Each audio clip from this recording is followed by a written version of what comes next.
বিসমিল্লাহির রহমানির রহিম। আসসালামু আলাইকুম। ধন্যবাদ সবাইকে, এত কষ্ট করে সকালের ক্লাসে যুক্ত হয়েছেন। আল্লাহ আপনাদের সকলের মনের আশা পূরণ করুক। আচ্ছা, আমাদের পেনাল কোডের ক্লাস চলছে। গত ক্লাসে প্রথম ক্লাস হয়েছে। গত ক্লাসে আমরা মোটামুটি 75 ধারা পর্যন্ত দেখেছি। যেহেতু এই ধারাগুলো অনেকেরই অনেকবার পড়া, আমার মনে হয় পড়েন নাই এরকম লোক খুব কমই আছেন। এই জন্য আমরা দ্রুত পড়াটা একটু এগিয়ে নেব। হ্যাঁ, আজকে আমরা 76 থেকে পরের অংশ পড়বো।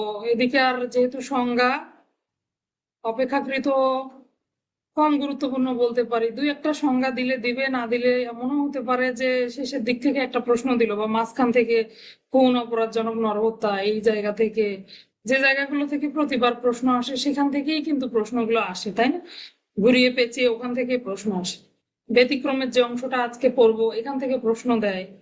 তো এই জন্য ওইদিকে আর রিভিশনে গেলাম না। আপনারা সবাই পড়ে নিবেন। হ্যাঁ, 75 ধারা পর্যন্ত অধিকাংশ ধারাগুলোতেই সংজ্ঞা দেয়া আছে। সবাই আমরা সংজ্ঞাগুলো পড়বো, সংজ্ঞা কিন্তু দেয়। আচ্ছা, 76 ধারা থেকে 106 ধারা পর্যন্ত হলো পেনাল কোডের চতুর্থ অধ্যায়।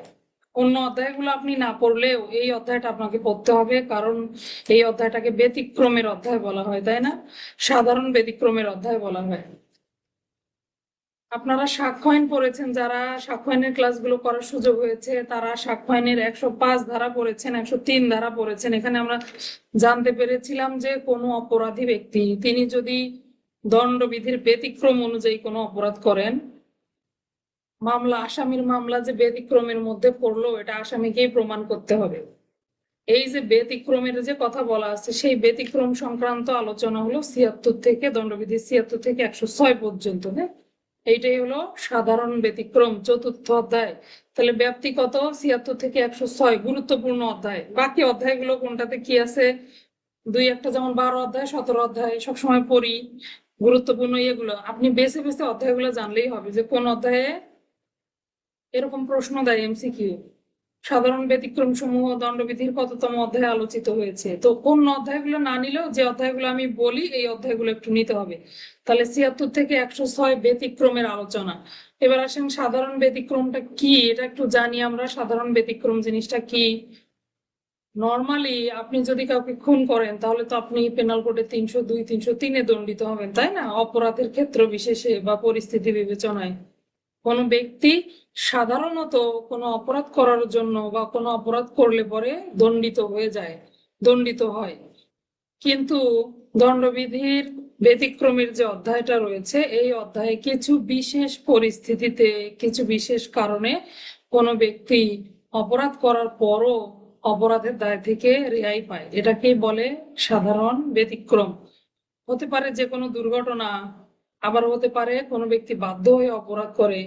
সবচেয়ে গুরুত্বপূর্ণ বিষয়টা হলো মোটিভ। এই জায়গায় অপরাধী ব্যক্তির কি থাকে না? অপরাধ করার অভিপ্রায় থাকে না। গত ক্লাসে আমরা 34 ধারা পড়েছিলাম। অভিপ্রায়, অভিপ্রায় মানে হলো কোনো ব্যক্তির মনের ইচ্ছা, অপরাধ করার প্রবণতা বা ইচ্ছা। এই যে কেউ অপরাধ করার ইচ্ছা নাই, অপরাধ কাউকে দিয়ে সংগঠন হয়ে গেলে তখন কি তার বিচার হবে? বা বিচার হলেও কি তাকে দণ্ডিত করবে আদালত? কিছু কিছু জায়গায় ব্যতিক্রম রয়েছে। অর্থাৎ কোনো ব্যক্তি যদি কাউকে ক্ষতি করার উদ্দেশ্যে কিছু না করে, তারপরও তার দ্বারা ক্ষতি হয়ে যায়, তাহলে সেটা সরাসরি অপরাধ বলে গণ্য হয় না। এই জিনিসগুলোই হলো ব্যতিক্রম। এবার আসেন সবচেয়ে গুরুত্বপূর্ণ প্রশ্ন, এখান থেকে যে প্রশ্নটা দেয় সেটা হলো আইনের অজ্ঞতা ক্ষমাযোগ্য নয়, কিন্তু ঘটনার অজ্ঞতা ক্ষমাযোগ্য বলে গণ্য হয়। ঘটনার অজ্ঞতা কেন ক্ষমাযোগ্য আর আইনের অজ্ঞতা কেন ক্ষমাযোগ্য নয়, মোটামুটি 76 ধারাতেই আলোচনাটা দেয়া আছে। আইন বলতে আমরা সাধারণত সংবিধানের 152 নং অনুচ্ছেদে বলা আছে, আইন বলতে দেশের সকল আইনগুলো অন্তর্ভুক্ত হবে। যদিও সবগুলো আইন সবার পক্ষে জানা ওইভাবে সম্ভব হয় না, কিন্তু যদি কোনো বিধান আইনে থাকে আর যদি আপনি সেটা ভুল করেন, সেই ভুল ক্ষমাযোগ্য বলে গণ্য হবে না। কিন্তু ঘটনার অজ্ঞতা ক্ষমাযোগ্য হতে পারে। ঘটনার অজ্ঞতা বলতে এখানে অনেকগুলো বিষয় বোঝানো হয়েছে। মোটামুটি দেখেন 76 ধারা থেকে 106 পর্যন্ত যেগুলো, সেগুলো সবগুলোই ঘটনার অজ্ঞতা বিভিন্ন ভাবে আলোচনা করা হয়েছে। 9 বছরের কম বয়স্ক শিশু যদি কোনো অপরাধ করে ফেলে, অনিচ্ছাকৃত মাতাল হওয়ার দরুন কোনো ব্যক্তি যদি কোনো অপরাধ করে ফেলে, এগুলোকে ঘটনার অজ্ঞতা বলে। তো এই প্রশ্নটা যদি দেয় তাহলে প্রথমে আইনের ভুল, তথ্যের ভুল, এগুলো সুন্দর করে গুছিয়ে লিখে তারপরে লিখবেন পেনাল কোডের 76 থেকে 106 ধারা মোতাবেক বিভিন্ন ধরনের পরিস্থিতিতে কোনো ব্যক্তি ঘটনার ভুল করলে বা তথ্যের ভুলের দরুন কোনো অপরাধ সংগঠিত হলেও তিনি অপরাধের দায় থেকে রেহাই পান, কিন্তু আইনের ভুল সংগঠন হলে কোনো ব্যক্তি অপরাধের দায় থেকে রেহাই পান না। এই জন্য বলা হয় ঘটনার অজ্ঞতা ক্ষমাযোগ্য, কিন্তু আইনের অজ্ঞতা ক্ষমাযোগ্য নয়। Ignorance of law is no excuse ইংরেজি দিয়ে দিলে আবার এই বাক্যটা দিয়ে দিতে পারে যে ignorance of law is no excuse. উক্তিটি ব্যাখ্যা করুন বা আলোচনা করুন। আচ্ছা, এবার আমরা মূল ধারাগুলোতে চলে যাব, দেখি আমরা 76 থেকে 106 কি বলেছি। শুধু গুরুত্বপূর্ণ পয়েন্টগুলো নেব, এগুলো আপনারা সবাই বোঝেন, হ্যাঁ, তারপর শুধু একটু রিভিশন দেয়া। 76 ধারায় বললো যে আইন বলে বাধ্য বলে বা নিজেকে আইন বলে বাধ্য মনে করে সৎ বিশ্বাসে আমি মনে করছি যে আমি আইন বলে বাধ্য মনে করে যদি কোনো কাজ সম্পাদন করি, সেটাতে যদি ভুলও হয়ে যায় তারপর এটি ক্ষমাযোগ্য, বা ওই ব্যক্তি নিজেকে প্রমাণ করতে পারলে তিনি ক্ষমা পেতে পারেন। তাহলে এই কথাটা কেমন? আইন বলে বাধ্য বলে কোনো একজন ব্যক্তিকে কি করা হলো? জনসাধারণের উপর গুলি করতে বলা হলো। অবৈধ জনতা ছত্রভঙ্গ করাকালীন ঊর্ধ্বতন অফিসারের নির্দেশে জনৈক পুলিশ অফিসার রিপন মাহমুদ তিনি জনতার উপরে গুলি করেন। তো এটা তো তার কিছু করার নাই, সে কি হয়েছে? নির্দেশ প্রাপ্ত হয়েছে। আইন বলে নিজেকে সৎবিশ্বাসে মনে করেছে যে না, সৎবিশ্বাসে আমার এই কাজ করা উচিত, তখন তিনি জনতার উপর গুলি করেন, এটা কোনো অপরাধ হয় নাই। বুঝতে পারলাম? তো আইনের এগুলো হলো ঘটনার অজ্ঞতা। ঘটনার অজ্ঞতা বললে ভুল হবে। এগুলো হলো মানে কোনো ব্যক্তি বাধ্য হয়ে যদি কোনো কাজ সম্পাদন করে, নিজেকে আইন বলে বাধ্য মনে করে যদি কোনো কাজ সম্পাদন করে, তাহলে অপরাধ বলে গণ্য হবে না। একইভাবে আরো একটা সুন্দর উদাহরণ দেয়া আছে। কোনো একজন বিচারালয়ের কর্মকর্তা তিনি যদি একজনকে ওয়ারেন্ট মূলে গ্রেপ্তার করতে গেলেন, গিয়ে আপনি তো আসামি আগে কখনো দেখেননি, একজনকে আরেকজন মনে করে গ্রেপ্তার করলে আপনার অপরাধ হবে না। কেন হবে না? কারণ আপনি ওইভাবে ব্যাখ্যা করে দিবেন যে সে আইন বলে বাধ্য হয়ে কাজটা করেছে। তো এই কাজ করতে গেলে আপনি তো সোর্স আপনাকে চিনিয়ে দিল, আপনি একজনকে গ্রেপ্তার করে ফেললেন, সেক্ষেত্রে ভুল হতেই পারে, এটা হলো ঘটনার ভুল। আচ্ছা, তবে কাজটা কিভাবে সম্পাদিত হয়েছে? আইন বলে বাধ্য হয়ে সম্পাদিত হয়েছে। তাহলে বুঝতে পারলাম 76 ধারা থেকে কিরকম প্রশ্ন দিতে পারে। প্রশ্ন হলে কিরকম প্রশ্ন হতে পারে? একটা ধারা থেকে সরাসরি প্রশ্ন হতে পারে, আরেকটা হলো এইভাবে দিয়ে দিতে পারে আইনের অজ্ঞতা ক্ষমাযোগ্য নয়, ঘটনার অজ্ঞতা ক্ষমাযোগ্য। আলোচনা করুন। 77 ধারায় যাব। বিচার কার্য সম্পাদনকালে বিচারকের কার্য অপরাধ বলে গণ্য হবে না। তো বিচারক তো বিচার করবেই, তাই না? কিন্তু সেটা আইনের ঊর্ধ্বে গিয়ে নয়। বিচারক যখন আইন অনুযায়ী কোনো বিচার কার্য সম্পাদন করেন, তখন তার কোনো কাজই অপরাধ বলে গণ্য হবে না যদি তিনি সেটা সৎ বিশ্বাসে সম্পাদন করেন। সৎ বিশ্বাসের সংজ্ঞা শিখেছি না? যথাযথ সতর্কতা মনোযোগ সহকারে সম্পাদিত হতে হবে। বিচারকের কাজ অপরাধ বলে গণ্য নয়। একজন বিচারক কাউকে ফাঁসি দিয়ে দিলেন, ফাঁসির আদেশ শুনিয়ে দিলেন, তার এই কাজ অপরাধ বলার সুযোগ আছে? সুযোগ নেই, কারণ আইনে তাকে সেই ক্ষমতা, তার কাজই ওইটা, তার দায়িত্বই ওইটা, সে সেটা সম্পাদন করবেন, তিনি সেটা সম্পাদন করবেন। তবে হ্যাঁ, 4টা প্রশ্নের দিকে খেয়াল রাখতে হবে। 4টি প্রশ্ন। কয়টি প্রশ্ন? 4টি প্রশ্নের দিকে খেয়াল রাখতে হবে। প্রথমত, তিনি যে আদেশটা দিলেন, এটা কি তিনি বিচারক হিসেবে আদেশটা দিয়েছিলেন কিনা, প্রথম প্রশ্ন। তার মানে ওই সময় তাকে বিচার করার ক্ষমতা সম্বন্ধে তিনি বিচারক হতে হবে, বিচারক হয়ে তবেই তিনি আদেশ দিতে পারবেন, প্রথম প্রশ্ন। দ্বিতীয় প্রশ্ন হলো, যে ব্যক্তির বিচার করছেন, যে এলাকাধীন যে বিচারটা হচ্ছে, এটা তার এখতিয়ারের মধ্যে ছিল কিনা। তাহলে প্রথম প্রশ্ন, তিনি বিচারক রূপে এই দায়িত্বটা পালন করেছিলেন কিনা, এই এলাকাটা তার এখতিয়ারের মধ্যে ছিল কিনা, তিনি সৎ বিশ্বাসে দায়িত্ব সম্পাদন করেছিলেন কিনা, এবং এটা যে তার এখতিয়ারে আছে, ধরেন এখতিয়ারে নাই কিন্তু তিনি মনে করতেছে তার এখতিয়ারে আছে, এটা যে তার এখতিয়ারে ছিল এটা তিনি বিশ্বাস করেছিলেন কিনা। এই 4টা প্রশ্ন খেয়াল করে তবেই তিনি যে কোনো ধরনের রায় দিলে তার রায় অনুসরণ, তার রায়, যে রায়টা দিল সেই রায়টা কখনোই কি হবে না, অপরাধ বলে গণ্য হবে না। সে ফাঁসি দিক আর যাবজ্জীবন কারাদণ্ডই দিক, তাহলে তার এখতিয়ারে থাকতে হবে, এখতিয়ারের বিষয়টা আবার তার জানা থাকতে হবে, সৎ বিশ্বাসে সম্পাদিত হবে, বিচারক হতে হবে। এই 4টা প্রশ্নের দিকে খেয়াল রাখতে হবে। তাহলে বুঝতে পারলাম 77 ধারায় কি বললো, বিচারকের কোনো কাজ অপরাধ বলে গণ্য হবে না যদি এই 4টি সত্য পূরণ করে। 78 ধারায় যাব। আদালতের রায় বা আদেশ অনুসরণ পূর্বক কোনো কাজ অপরাধ বলে গণ্য হবে না। আচ্ছা, বিচারক বিচারকের দায়িত্ব পালন করলো, বিচারক যদি আপনাকে আদেশ দেয় তাহলে আপনি সেই দায়িত্ব পালন করবেন না। আমরা সিআরপিসি 2টা ধারা একটু কম গুরুত্ব দেই, 65 64 65, তাই না? 64 65 ধারা পড়লে আপনি দেখবেন আদালতের সামনে, আদালত মানে কি, বিচারকের সামনে যদি কোনো অপরাধ সংগঠন হয়, বিচারক ওই ব্যক্তিকে নিজেও গ্রেপ্তার করতে পারেন, কাউকে গ্রেপ্তারের নির্দেশ দিতে পারেন। তো আদালত যদি গ্রেপ্তারের নির্দেশ দেয় আর আপনি যদি সেই আদেশ অনুসারে গ্রেপ্তার করেন, আপনার কাজটাও অপরাধ বলে গণ্য হবে না। এটাই বলেছে আদালতের রায়। রায় হয়ে গেলে মামলার রায় বোঝানো হয়েছে, অথবা আদেশের অনুসরণ পূর্বক কোনো কাজ যদি সম্পাদিত হয় তাহলে অপরাধ বলে গণ্য হবে না। তাহলে 77 ধারায় বিচারক রেহাই পায়। 78 ধারায় বিচারক, ধরেন জল্লাদকে বললো যে ফাঁসির রায় হয়েছে, ওনাকে ফাঁসির ব্যবস্থা করা হোক। তো এই ফাঁসির রায় যারা কার্যকর করলো, কেবলমাত্র জল্লাদ না, পাশে যারা জড়িত থাকলো তাদের কারোরই কোনো অপরাধ বলে গণ্য হবে না। হ্যাঁ, এখানেও শর্ত আছে। নীতি বলতে পারেন দুইটা নীতি, অথবা নিরাপত্তা শর্ত দুইটি। প্রথম শর্ত হলো সৎ বিশ্বাসে কাজ সম্পাদন করতে হবে, তার উপরে যে হুকুমটা দেওয়া হয়েছে সেটা আইনানুগ হুকুম হতে হবে। ওই যে উপযুক্ত কর্তৃপক্ষের বৈধ আদেশ পালন করা, বৈধ আদেশের মধ্যে কিন্তু আপনি বেআইনি কোনো আদেশ করতে পারবেন না, তাহলে আইনানুগ আদেশ। একইভাবে বিচারক আপনাকে কোনো আদেশ দিলে সেটাও কি হতে হবে, আইনানুগ হতে হবে। আশা করি বুঝতে পারলাম। 76 ধারায় আইন বলে বাধ্য হয়ে কোনো কাজ অপরাধ নয়। 77 বিচারকের কোনো কাজ অপরাধ নয় বিচার কার্য পরিচালনা কালে। আর 78 হলো বিচারকের রায়টা অনুসরণ করে কোনো কাজ সম্পাদিত হলে সেটিও অপরাধ বলে গণ্য হবে না। ছোট ছোট উদাহরণ আছে, উদাহরণগুলো দেখে নিবেন, পড়লে ভালো লাগবে। আচ্ছা, 79 ধারাটা একটু দেখবো আমরা। 79 ধারায় বলা আছে, সাধারণত আমরা মনে করি যে 79 ধারাটা জনসাধারণের জন্য। হ্যাঁ, 79 ধারা কেন জনসাধারণের জন্য? কারণ আইন সমর্থিত বলে যদি কোনো কাজ সম্পাদন করে তাহলে সেই কাজ অপরাধ বলে গণ্য হবে না।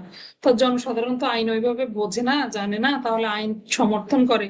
তিনি সৎ বিশ্বাসে যদি এমন কাজ করেন তাহলে সেটা অপরাধ বলে গণ্য হবে। একটা ছোট্ট উদাহরণ পড়ি আগে, তারপরে আলোচনায় যাই। ক খ কে এমন একটি কাজ করতে দেখে যেটা কয়ের নিকটে খুন বলে মনে হয় বা প্রতীয়মান হয়। ক সৎ বিশ্বাসে স্বীয় সর্বোচ্চ বিবেচনায় ওই কাজে খুনিকে গ্রেপ্তার করার জন্য আইন বলে বাধ্য ছিল। এই লোকটা কি তাহলে গ্রেপ্তার করার জন্য আইন বলে বাধ্য? সাধারণত পুলিশ অফিসারই গ্রেপ্তার করে, তাই কিনা বলেন? কে গ্রেপ্তার করে? 1898 সাল আর আছে যে গ্রেপ্তারি পরোয়ানা পাবলিক তামিল করবে, অথবা সাধারণত গ্রেপ্তারি পরোয়ানা অন্য কেউ তামিল করবে। নর্মালি গ্রেপ্তারি পরোয়ানা পুলিশই তামিল করে, তো ধরে নিলাম পুলিশ অফিসার। তাহলে 79 ধারা কেবলমাত্র জনসাধারণের জন্য নয়, যে কোনো ব্যক্তির জন্য যিনি নিজেকে আইন সমর্থিত বলে মনে করে। আচ্ছা, উদাহরণটা শেষ করি। ক এর নিকটে খুন বলে প্রতীয়মান হয়। ক সৎবিশ্বাসে সর্বোচ্চ বিবেচনায় খুনিকে গ্রেপ্তার করার জন্য আইন বলে বাধ্য লোকের প্রতি আছে। তারও কাজ অপরাধ নয়, তাকে সাহায্যকারী লোকের কাজও অপরাধ নয়। সকল লোকের প্রতি অর্পিত ক্ষমতা প্রয়োগ করে ককে যথাযথ কর্তৃপক্ষের নিকট হাজির করার উদ্দেশ্যে আটক করে। ক কোনো অপরাধ সংগঠন করেন নাই, যদিও ফলত প্রমাণিত হতে পারে যে ক আত্মরক্ষার উদ্দেশ্যে কাজটি করেছিল। এবার মনে করেন তিনি গ্রেপ্তার করতে গিয়ে নিজেই শিকার হওয়ার সুযোগ আছে না? পুলিশ অফিসার কত লোক মারা যায়, স্ট্যাব হয়, ছুরিকাঘাত করা হয়। তো তাহলে নিজেই গ্রেপ্তার করতে গিয়ে এমন পরিস্থিতিতে পড়লেন যে আত্মরক্ষার ব্যক্তিগত অধিকার প্রয়োগ করে তিনি খুন করে ফেললেন, এরকমও হতে পারে পরিস্থিতি। আপাত দৃষ্টিতে আপনি দূর থেকে দেখলেন, আপনার মনে হচ্ছে যে ওই লোকটাকে খুন করে ফেললো, নিজেকে আইন সমর্থিত মনে করে আপনি তাকে ধরে নিয়ে গেলেন, কিন্তু না, আসলে তার ওই কাজটা কি ছিল না, অপরাধ বলে গণ্য হবে না। 79 ধারা মোতাবেক সংশ্লিষ্ট ব্যক্তি অথবা সংশ্লিষ্ট অফিসার রেহাই পাবেন। বুঝতে পারলাম? অর্থাৎ একটা ঘটনার পরিপ্রেক্ষিতে আমরা না দেখেই আন্দাজ করে ফেলি না যে এই ঘটনাটা, ও আচ্ছা ওই লোকের সাথে কথা বলতেছে, তার মানে এই যে সমস্যা, এরকম আন্দাজ করি না। আগে থেকে কিন্তু সন্দেহ করা উচিত না বা আন্দাজ করা উচিত না। এরকম আইন সমর্থিত অনেকটা এরকম কোন ব্যক্তি মনে করলো যে না না, আমার সামনে এত বড় একটা বেআইনি কাজ হচ্ছে, এটা তো আমি মানতে পারবো না। ওই লোককে গ্রেপ্তার করে নিয়ে গেলেন আপনি থানায়, পরে দেখা গেল কি আসলে ওই লোক আত্মরক্ষার ব্যক্তিগত অধিকার প্রয়োগ করেছিল। সে তো 100 ধারা মোতাবেক রেহাই পাবে, বা যে ধারা অনুযায়ী অপরাধ হবে সেটা দিয়ে রেহাই পাবে, কিন্তু আপনারও অপরাধ হবে না, কারণ আপনি তাকে ভালো উদ্দেশ্যে আইন সমর্থিত মনে করে নিজেকে আপনি তাকে ধরে নিয়ে গেছেন। বুঝতে পারলাম আমরা? তাহলে যে ব্যক্তি যে কাজ করবে তার সেটা প্রমাণের দায়িত্ব তার, কিন্তু আপনি যে নিজেকে আইন সমর্থিত মনে করে একটা ভালো কাজের জন্য নিয়ে গেলেন, এটাও অপরাধ বলে গণ্য হবে না। 79 ধারা, 80 ধারাটা দেখবো, আইনানুগ কার্য সম্পাদনকালে দুর্ঘটনা। অ্যাক্সিডেন্টের উপরে আর কোনো কথা আছে বলেন? দুর্ঘটনা তো দুর্ঘটনাই, এটা যদি ঘটনা হতো তাহলে দুর্ঘটনা নাম হতো না। আইনানুগ ভাবে কোনো দায়িত্ব সম্পাদন করছেন, এই দায়িত্ব সম্পাদন কালে যথাযথ সতর্কতা ছিল, সৎবিশ্বাসে সম্পাদন করছিলেন, এরপরও যদি দুর্ঘটনা বশত কোনো ব্যক্তি কি হয়ে যায়, কোনো ব্যক্তির খুন হয়ে যায় বা কোনো ব্যক্তি আহত হয় বা অন্য কোনো অপরাধ সংগঠন হয়, তাহলে ওই ব্যক্তি অপরাধের দায় থেকে রেহাই পাবে। যতক্ষণ না আপনার অভিপ্রায় খারাপ হবে ততক্ষণ পর্যন্ত আপনি নিজেকে নির্দোষ প্রমাণ করতে পারবেন। তাহলে একটা কাজ ততক্ষণ পর্যন্ত খারাপ কাজ বলে গণ্য হয় না যতক্ষণ অভিপ্রায় খারাপ হয়।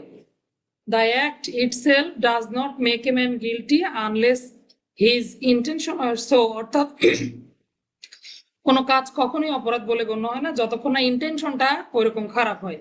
এটাও একটা ইয়ে দিয়ে দিতে পারে, হ্যাঁ, আইনানুগ কার্য সম্পাদনকালে দুর্ঘটনা, ভাষ্যের ভিতরে সুন্দর করে লেখা আছে, দেখবেন। তাহলে যথাযথ সতর্কতা, শর্ত কি? যথাযথ সতর্কতা, মনোযোগ। এইভাবে কাজ করার দরুন যদি দুর্ঘটনা সংঘটিত হয় বা কোনো ব্যক্তি, ধরেন এই যে কুঠারের উদাহরণটা দেয়া আছে, কাঠ কাটতেছিল কাটুরিয়া, কুঠারটা গিয়ে কোনো ব্যক্তির মাথায় গিয়ে লাগলো, তিনি মৃত্যুবরণ করলেন। কিন্তু সকালে তিনি যখন কাঠ কাটতে বেরোন তখন তিনি কুঠারটা পরীক্ষা করেছিলেন, এটা ঠিক ছিল। তো এরকম দুর্ঘটনা ঘটে গেলে পেনাল কোডে আবার রেহাই দেওয়ার ব্যবস্থা রয়েছে, ওই ব্যক্তিগুলো অপরাধের দায় থেকে রেহাই পাবে। আচ্ছা, এরপরে আমরা 81 ধারাটা নেব, সম্ভাব্য ক্ষতিকারক কার্য কিন্তু অন্যবিধ ক্ষতি নিবারণ কল্পে সম্পাদিত। ভাষাগুলো বইয়ে যেভাবে আছে সেভাবেই একটু পড়ার চেষ্টা করবেন, তারপরে নিজের ভাষার মতো করে সাজিয়ে নেবেন, সমস্যা নাই। কিন্তু যখন এভাবে বইয়ের ভাষায় দিবে তখন যেন লিখতে সমস্যা না হয়। আচ্ছা, এই 81 ধারাটাকে বলা হয় চয়েস অফ ইভিলস, খারাপ কিছু পছন্দ করা। আক্ষরিক অর্থটা এমন হয় যে আপনি কোনো খারাপ কিছু চুজ করছেন, হ্যাঁ, চয়েস অফ ইভিলস বলা হয়। আরো কি বলা হয়? আচ্ছা, দেখি একটু, কোনো অপরাধমূলক অভিপ্রায় ব্যতি রেখে, আমরা শিখলাম যে অপরাধমূলক অভিপ্রায় না থাকলে কি হয় না, এটা অপরাধ বলে গণ্য হয় না। কিন্তু সম্ভাব্য ক্ষতিকারক কার্য, যে আপনি জানেন যে এটাতে কি হতে পারে, কোনো ব্যক্তির ক্ষতি হতে পারে, তবে আপনি কি করেছেন, অন্য আরেকটা ক্ষতির হাত থেকে বাঁচতে অন্যবিধ ক্ষতি নিবারণ কল্পে সম্পাদিত হয়েছে। তাহলে আপনি কি ইচ্ছা করে কারো ক্ষতি সাধন করলেন না, আপনি আরেকটা বড় ক্ষতির হাত থেকে বাঁচার জন্য ছোট ক্ষতি। এই জন্য এই ধারাটাকে আরো বলা হয় বড় ক্ষতির হাত থেকে বাঁচতে ছোট ক্ষতি সাধন অপরাধ বলে গণ্য হবে না। এটাই হলো 81 ধারা। আর যেহেতু দুইটাই খারাপ কাজ, একটা হলো অপেক্ষাকৃত কম ক্ষতি আর একটা হলো বেশি ক্ষতি। মনে করেন একটা বাস ড্রাইভার, গাড়ি ভর্তি তার অনেকগুলো প্যাসেঞ্জার, তিনি তাদেরকে বাঁচানোর জন্য একটা প্রাণীর উপরে গাড়ি চালিয়ে দিলেন, গরুর উপর দিয়ে গাড়ি নিয়ে গেলেন বা যে কোনো একটা প্রাণীর উপর দিয়ে। রাস্তায় অনেক কুকুর মরে পড়ে থাকে না? তো মানুষের জীবন বাঁচাতে গিয়ে যদি অন্য কোনো প্রাণীর জীবন নাশ করেন বা সামান্য অপেক্ষাকৃত কম্পারেটিভলি আপনি যদি তুলনা করেন দুটোর মধ্যে অপেক্ষাকৃত কম ক্ষতি যেটা, সেটা যদি সাধন হয় তাহলে তার এই কাজটা অপরাধ বলে গণ্য নয়।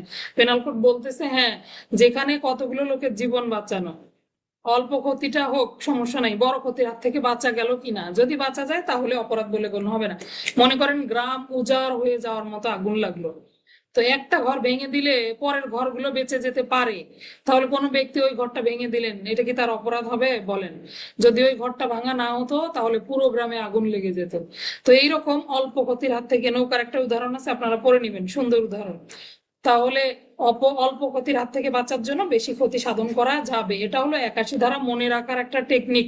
কিন্তু ভাষাটা হলো সম্ভাব্য ক্ষতিকারক কার্য করলেন অন্যবিধ ক্ষতি নিবারণ কল্পে সম্পাদিত হলো অপরাধমূলক অভিপ্রায় ব্যতি রেখে। বুঝতে পারলাম, ভালো কাজের উদ্দেশ্য থাকতে হবে। আচ্ছা, 82 ধারায় যাব, 9 বছরের কম বয়স্ক শিশুর কার্য অপরাধ বলে গণ্য হবে না।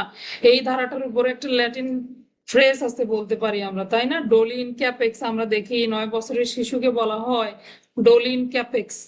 যদিও ল্যাটিন ভাষা, আপনি যদি এটা ইংরেজি করেন, ইংরেজিটা হলো ইনক্যাপেবল অফ ডুইং হার্ম, অর্থাৎ কোনো শিশু যার বয়স 9 বছরের কম, সে কোনো খারাপ কিছু করার জন্য ক্যাপাবলই না, তার যোগ্যতাই নাই খারাপ কিছু করবে সে। আগেরকার দিনে দিনে এরকম ধারণা করতো, এখন তো অহরহ শিশু ক্রাইম হচ্ছে, তাই না? কিন্তু তখন এরকম ভাবা হতো যে শিশু যারা, অর্থাৎ 18 বছরের নিচে যাদের বয়স, তাদেরকে তো শিশু আইনে শিশু বলে, তাই না? তারা কোনো অপরাধ করলে অপরাধ বলে গণ্যই হবে না।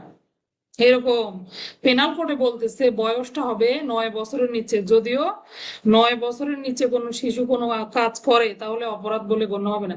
কিন্তু এর বেশি হয়ে গেলে তখন আবার পরিস্থিতি বিবেচনায় কিছু সময় অপরাধ হবে, কিছু সময় শাস্তি একটু কম হবে। শিশু আইনে আমরা দেখি শিশুর বয়স 18, আবার নারী শিশু আইনে দেখি শিশুর বয়স 16, শ্রম আইন অনুযায়ী শিশুর বয়স 16। শিশুর বয়সের এই দ্বিধাদ্বন্দ্বগুলো কিন্তু থেকেই গেছে। হ্যাঁ, ধরেন মামলা যদি নারী শিশু আইনে রুজু হয়, আমরা দেখি অনেক সময় মামলা যদি নারী শিশু নির্যাতন দমন আইনে রুজু হয়, তখন তো আমরা 16 বছর হিসাব করি। নারীর বয়স হিসাব করার সময় কিন্তু 16 বছর হিসাব করা হয়। ওই যে আমরা যে 9-এর খ ধারাটা পড়ি না, এখানে দেখবেন যে বলা আছে যে 16 বছরের কম বয়স্ক নারীর সাথে যদি কি করে, বিয়ের প্রলোভনে যৌনকর্ম করে, তখন অপরাধ। আবার দেখেন এই একই পুরুষ যদি আবার শিশু হয়, তখন আবার তার বয়সটা কাউন্ট করতেছি আমরা শিশু আইন অনুযায়ী। এগুলো একটু ইয়া থেকে গেছে, দ্বিধাদ্বন্দ্ব। তো যাই হোক, যেখানে ছিলাম দূরে সরে যাচ্ছি। 9 বছরের কম বয়স্ক শিশু, এখানকার বয়সটা বা 82 ধারার বয়সটা হলো, কোন শিশুর বয়স যদি 9 বছরের কম হয়, তাহলে সে অপরাধ করতে পারে না বা অপরাধের জ্ঞান তার মধ্যে থাকে না, এরকম ধরে নেওয়া হয়। এই জন্য 9 বছরের কম বয়স্ক শিশুকে ডলিন ক্যাপেক্স বলা হয়, যে তার কোনো ওইভাবে অপরাধ করার জ্ঞান বুদ্ধি নাই, এটা ভেবে নিয়ে 82 ধারাটার সৃষ্টি। 9 বছরের কম বয়স্ক শিশু যদি কাউকে খুনও করে ফেলে, তাহলে সেটা তার অপরাধ বলে গণ্য হবে না। আচ্ছা, এই হলো 82 ধারা। একটু ভেতর থেকে ডলিন ক্যাপেক্সটা পড়ে নিবেন। আচ্ছা, এরপরে আমরা 83 ধারায় যাব। 9 বছরের বেশি, এবার বয়সটা দেখেন, 9 বছরের বেশি, তাই বলে 18 বছরের নিচে শিশু হলে কিন্তু আবার অপরাধ হবে। হ্যাঁ, বিচারের ক্ষেত্রে বলছে যে একটু দণ্ড কম হবে, ভালো জায়গায় রাখতে হবে। এগুলো হলো শিশু আইন অনুযায়ী বিচারের বিধান। 83 ধারাটা দেখবো, 9 বছরের বেশি কিন্তু 12 বছরের কম এই ধরনের শিশুর অপরিণত বোধ বুদ্ধি সম্পন্ন। এখানে আবার আরেকটা শর্ত জুড়ে দিয়েছে যে কোন শিশুর বয়স ধরেন 12 বছরের কম, 9 বছরের বেশি, কিন্তু এক্সাক্ট 9 বছর হলে কি হবে, তখন কিন্তু কোনো সিদ্ধান্ত দেয়া নাই পেনাল কোডে। কিছু জায়গায় সামান্য ত্রুটি থেকে গেছে। আপনি দেখেন, আপনাদের যদি ভাষ্য বইটা থেকে থাকে, ভাষ্য বইয়ের 103 পাতায় এখানে দেখেন, এখানে বলা আছে 9 বছরের বেশি কিন্তু 14 বছরের কম বয়স্ক শিশুর ক্ষেত্রে সংগঠিত অপরাধের ক্ষেত্রে তাদেরকে দায়ী করা যাবে বা বুদ্ধি পরিপক্কতার উপর বিবেচনা করে তাদেরকে দণ্ডিত করা যাবে। কিন্তু যদি দেখা যায় যে আসামি তার জ্ঞান বুদ্ধিমতে কোনো কাজের প্রকৃতি উপলব্ধি করতে পারে না, তখন আবার আদালত তাকে অপরাধের দায় থেকে রেহাইও দিতে পারে। কিন্তু সরাসরি 9 বছরের কম, 9 বছর বয়স যে শিশুটা, ধরেন আজকেই তার 9 বছর পূর্ণ হলো, আজকেই সে অপরাধ করেছে, তার ক্ষেত্রে কি হবে এই বিধানটা কিন্তু পেনাল কোডেও বলা নেই।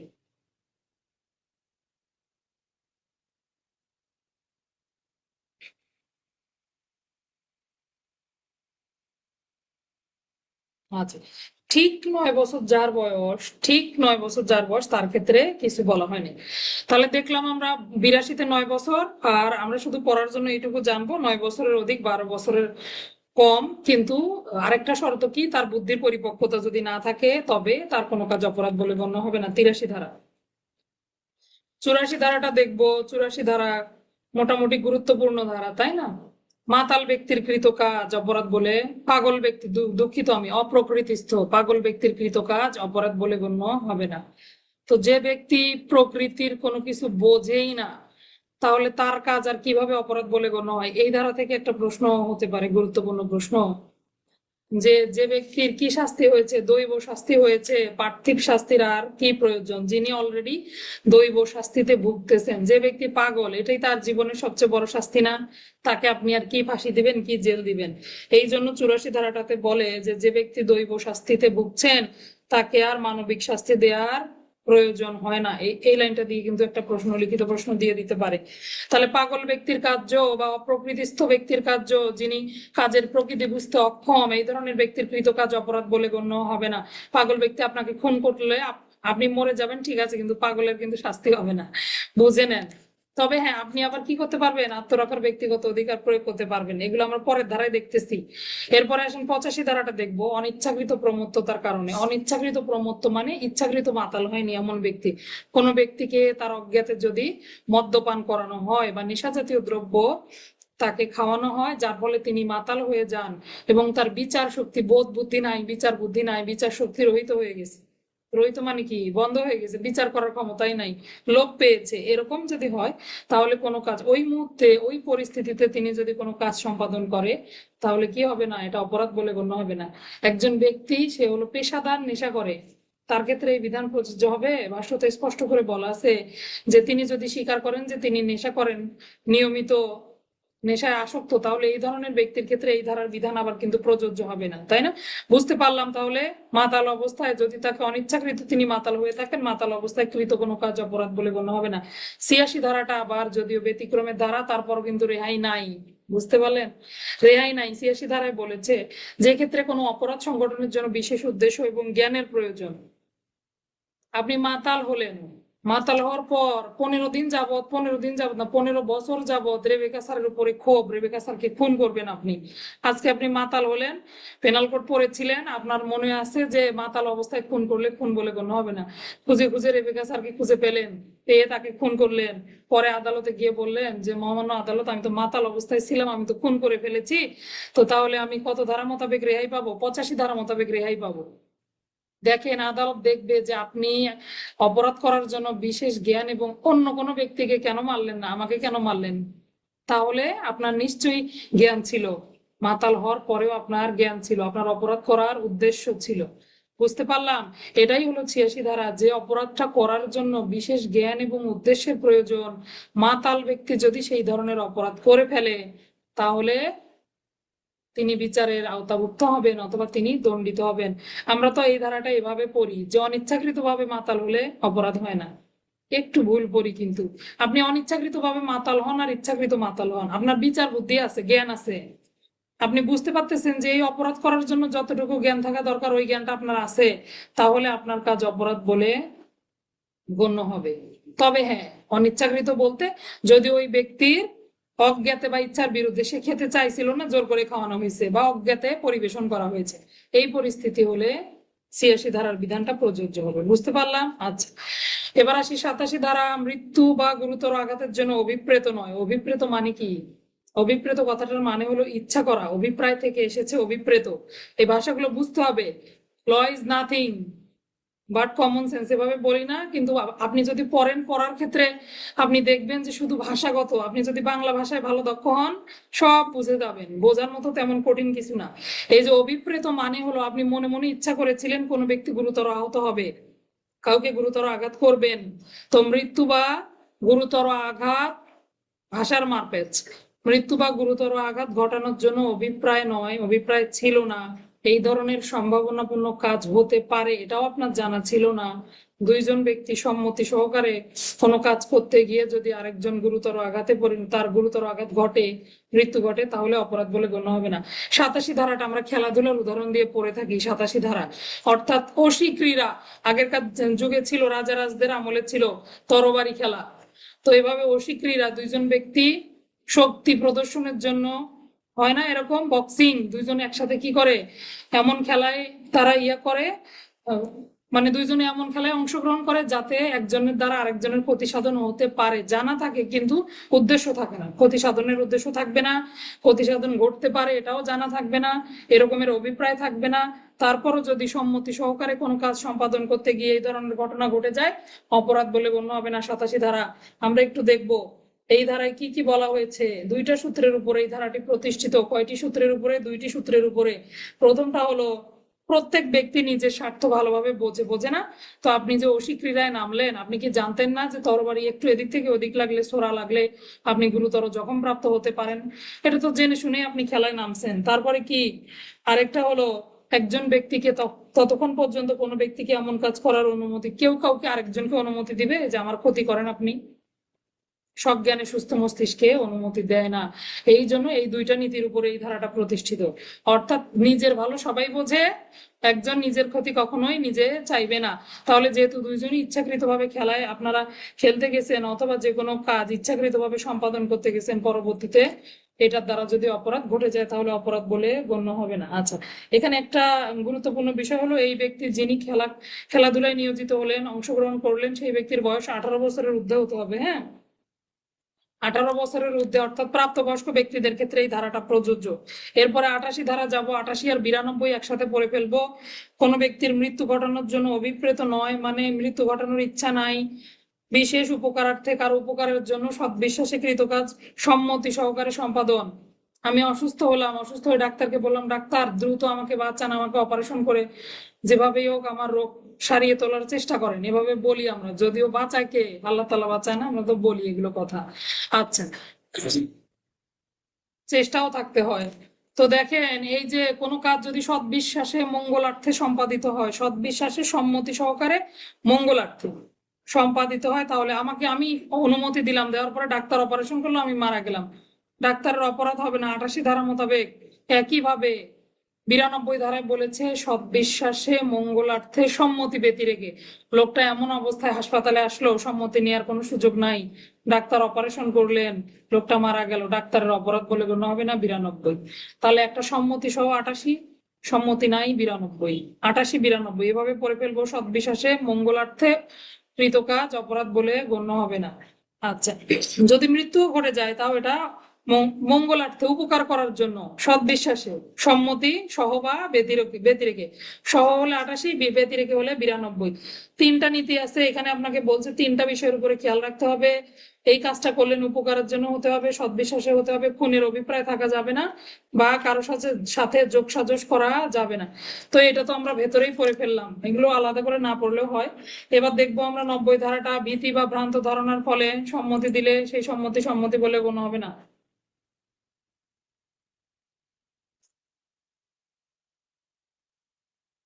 ভয় দেখিয়ে সম্মতি আদায় করলেন, পরে বললেন যে আপনার আপনার সম্মতিতেই তো কাজ সম্পাদন হয়েছে, বলার সুযোগ আছে? নাই। আসেন দেখবো আমরা, সম্মতি বলতে কোনো ব্যক্তি কোনো কিছুতে মতামত দেয়, তাই না, এটাই হলো সম্মতি। কিন্তু পেনাল কোড অনুযায়ী সম্মতি কখন, সম্মতি কখন আপনার এই মতামত মতামত প্রদান বলে গণ্য হবে না? 5টি শর্তে, যদি কাউকে ক্ষতির ভয় দেখিয়ে, ক্ষতি করবেন ভয় দেখিয়ে জোর করে সম্মতি আদায় করেন, ভ্রান্ত ধারণা, ভুল বোঝাচ্ছেন, ভুল বুঝিয়ে কি করছেন, তার নিকট থেকে সম্মতি আদায় করছেন, পাগল ব্যক্তি বা যার বোঝারই কোনো ক্ষমতা নাই এইরকম ব্যক্তির নিকট থেকে আপনি সম্মতি আদায় করছেন, মাতাল অবস্থায় আদায়কৃত সম্মতি, 12 বছর, এখানে আবার 12 বছর বলেছে, হ্যাঁ, 12 বছরের কম বয়স্ক ব্যক্তির সম্মতি সম্মতি বলে গণ্য হবে না।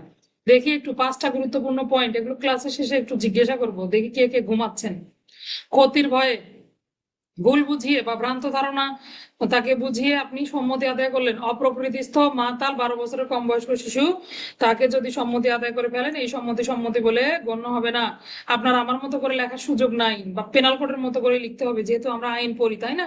91 ধারাটা দেখবো, 91 ধারাটা গুরুত্বপূর্ণ ধারা এবং একটু কঠিন, এটা অনেকেই মনে রাখতে পারে না। সেটা হলো, যে সকল কার্য সাধিত ক্ষতি থেকে স্বতন্ত্রভাবে অপরাধ বলে গণ্য হয় সেই সকল কার্য বর্জন করবেন। আপনাকে এভাবে নির্দেশ দেয়া হচ্ছে। ইম্পারেটিভ সেন্টেন্স, অপারেটিভ সেন্টেন্স পড়েননি, অনেকটা এরকম, যে কাজ সাধিত ক্ষতি হতে স্বতন্ত্রভাবে অপরাধ, আপনি জানেন যে এই কাজটা ক্ষতি, পাশাপাশি আরেকটা অপরাধ সংগঠন হলো, তাহলে আপনি এই কাজ অবশ্যই বর্জন করবেন। এই ধরনের কাজ করলে আপনাকে কেউ রেহাই দিতে পারবে না। তবে হ্যাঁ, জীবন রক্ষার ক্ষেত্রে হলে তখন তো আর এই ধারা প্রযোজ্য হবে না। আসেন একটু দেখি কি বলেছে। যেই সকল কাজ সম্মতি দানকারী ব্যক্তি বা যে ব্যক্তির পক্ষ থেকে সম্মতি দেয়া হয়, আমি সম্মতি দিলাম বা আমার পক্ষে সম্মতি দিল, ক্ষতি সংগঠন হতে পারে, ক্ষতি সংগঠনের জন্য অবশ্য আমি সম্মতি দিলাম, কিন্তু আপনি জানেন যে এটাতে আমার ক্ষতি হবে, ক্ষতি সংগঠন করার সম্ভাবনা যদি থেকে থাকে, তাহলে স্বতন্ত্রভাবে সেটা অপরাধ বলে গণ্য হয়, যদি সেই কাজের প্রকৃতি 87, 88, 89 ধারার ব্যতিক্রম সমূহের জন্য প্রযোজ্য নয়। আচ্ছা, এগুলোতে আমরা পরে যাচ্ছি। 87-তে আমরা শিখে আসলাম খেলাধুলা, তাই না। 88 ধারায় দেখলাম মঙ্গলার্থে কৃত কাজ। তারপরে 87, 88, 89 ধারার ক্ষেত্রে দেখলাম, 89 ধারাটা পড়িনি না, 89 ধারা বাদ দিয়ে গেছি। 89 ধারায় আবার অভিভাবকের সম্মতিক্রমে কোনো কার্য সম্পাদন হলে, আপনারা সবাই ক্লাসে ঘুমাইছেন, এই জন্য একটা ধারা বাদ দিয়ে গেছি, কেউ অবজেকশন দিলেন না যে স্যার 89 ধারা পড়লাম না। দেখেন, 89 ধারাটা হলো অভিভাবক কর্তৃক অথবা দায়িত্বপ্রাপ্ত কোনো ব্যক্তির সম্মতি নিয়ে যদি কোনো কৃত কাজ করা হয়, তাহলে সেটা আবার অপরাধ বলে গণ্য হবে না। শিশু অসুস্থ হয়ে গেল, তখন ডাক্তার বাবার মতামত নিল, নিয়ে অপারেশন করলো, কোন একটা বিপদ সংঘটিত হলো, তখন এটা ডাক্তারের অপরাধ বলে গণ্য হবে। 89 ধারাটা হলো এরকম, হ্যাঁ, অভিভাবক কর্তৃক অথবা পাগল ব্যক্তি যদি হয়, পাগল ব্যক্তির দায়িত্বপ্রাপ্ত অন্য কোনো ব্যক্তি কর্তৃক সৎবিশ্বাসে মঙ্গলার্থে কৃতকার্য অপরাধ বলে গণ্য হবে না। তবে হ্যাঁ, ইচ্ছাকৃতভাবে মৃত্যু ঘটালে সেক্ষেত্রে এই ধারার বিধানগুলো প্রযোজ্য হবে না। এখানেও 3টা শর্ত, ইচ্ছাকৃতভাবে মৃত্যু ঘটালে, গুরুতর আঘাত ঘটালে, অথবা এই ধরনের যোগ সাজস করে এই ধরনের কোনো কার্য সম্পাদন করলে। আচ্ছা, 91 ধারায় ছিলাম, 91 ধারায় যাব। তাহলে এই ধারার ব্যতিক্রম গুলো বাদ দিয়ে আপনি যদি এমন কোনো কাজ করেন যেটা আলাদা করে অপরাধ বলে গণ্য হয়। উদাহরণটা একটু পড়বো, উদাহরণ পড়লে পরিষ্কার হয়ে যাবে। গর্ভপাত ঘটানো, কোনো নারীর গর্ভপাত ঘটানো হলো নারীর প্রতি ক্ষতি সাধন হতে পারে বা যে ক্ষতি অভিষ্ট হতে পারে তা স্বতন্ত্রভাবে একটি অপরাধ বলে গণ্য হয়। ইহা অনুরূপ ক্ষতির অজুহাতে অপরাধ বলিয়া গণ্য হবে না যদি গর্ভপাত ঘটানোর ব্যাপারে নারী বা তার অভিভাবকের সম্মতি উক্ত কার্য ন্যায়সঙ্গত প্রতিপন্ন করতে না পারে। ডাক্তারকে বলা হলো যে আপনি গর্ভপাত করেন,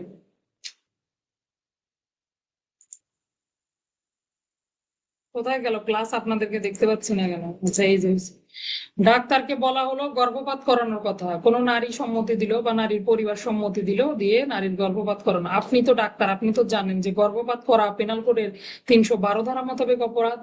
তো গর্ভপাত একটা আলাদা অপরাধ কিনা? নারীর তো একটা ক্ষতি সাধন হলোই। ধরেন নারী অসুস্থ হতে পারে, মৃত্যুবরণ করতে পারে, মৃত্যু ঝুঁকি থাকতে পারে, বিভিন্ন কিছু হতে পারে, সেটা তো একটা ব্যাপার আছেই। পাশাপাশি গর্ভপাত নিজেই আলাদা একটা অপরাধ বলে গণ্য হবে। এগুলো জানার পরেও এই ধরনের কাজ যদি করেন তাহলে সেটা অপরাধ বলে গণ্য হবে। এটাই হলো 91 ধারা। সাধিত ক্ষতি তো একটা সাধন হলোই, পাশাপাশি স্বতন্ত্রভাবে আলাদা একটা অপরাধ গঠন হলো, তাহলে এই কাজ অপরাধ বলে গণ্য হবে। এই হলো 91 ধারা। এই ধরনের কাজ করা যাবে না। 92 ধারা অলরেডি পড়ে এসেছি। 93 ধারা দেখবো সৎবিশ্বাসে কৃত যোগাযোগ। যদি কোনো ব্যক্তি অপর কোনো ব্যক্তির সাথে কমিউনিকেশন করে, যোগাযোগ করে, তাই না? সৎ বিশ্বাসে আপনি সংবাদ দিলেন, বৃদ্ধ একটা লোককে সংবাদ দিলেন যে আপনার কি হয়েছে, আপনার কোম্পানিতে আগুন লেগেছে। অথবা ডাক্তার রোগীকে জানালো, কি জানালো, যে আপনি ক্যান্সারে ভুগছেন। আপনি তো আলটিমেটলি, আমরা যদি ডাক্তারি হিসাব করি, মোটামুটি 3 মাস হয়তো বা আল্লাহ বাঁচাইলে বাঁচতে পারেন, যা যা খাওয়া দাওয়ার আছে খেয়ে নেন। তো এই কথা শুনে জায়গায় রুগী স্ট্রোক করে মারা গেলেন। এই যে সৎ বিশ্বাসে তাদের মধ্যে যোগাযোগ হয়েছিল, রুগীর ভালোর জন্য ডাক্তার বলছে যে বাকি 3 মাস ভালো মন্দ খান। তো এর রুগী যদি মারা যায় তাহলে কি হবে না? ডাক্তার এটি অপরাধ বলে গণ্য হবে না। অনেকটা এরকম সৎ বিশ্বাসে কৃত যোগাযোগ অপরাধ বলে গণ্য হবে না। 94 ধারাটাকে বলা হয় ডক্ট্রিন অফ কম্পালশন। কি বলা হয়? ডক্ট্রিন অফ কম্পালশন, অর্থাৎ বাধ্যবাধকতার নীতি। কোনো কাজ যদি বাধ্য করে করা হয় তাহলে সেই কাজ অপরাধ বলে গণ্য হবে না। দেখেন, জোর করে কাজ করালেন, একটা লোককে দিয়ে জোর করে কোনো কাজ করিয়ে নিলেন, তাহলে সেই লোকটার কি দোষ থাকে বলেন? আলটিমেটলি ওইভাবে দোষ থাকে না। ব্যতিক্রম হলো দুইটা কথা, একটা হলো রাষ্ট্রদ্রোহমূলক অপরাধ, আর একটা হলো খুন। আপনাকে জোর করে খুন করতে বাধ্য করা হলে আপনি খুন করতে পারবেন না। আপনি যে প্রাণের ভয়ে আরেকজনকে খুন করবেন, যাকে খুন করছেন তার প্রাণটা প্রাণ না? এটাও তো একটা প্রাণ ত্যাগ, তাই না?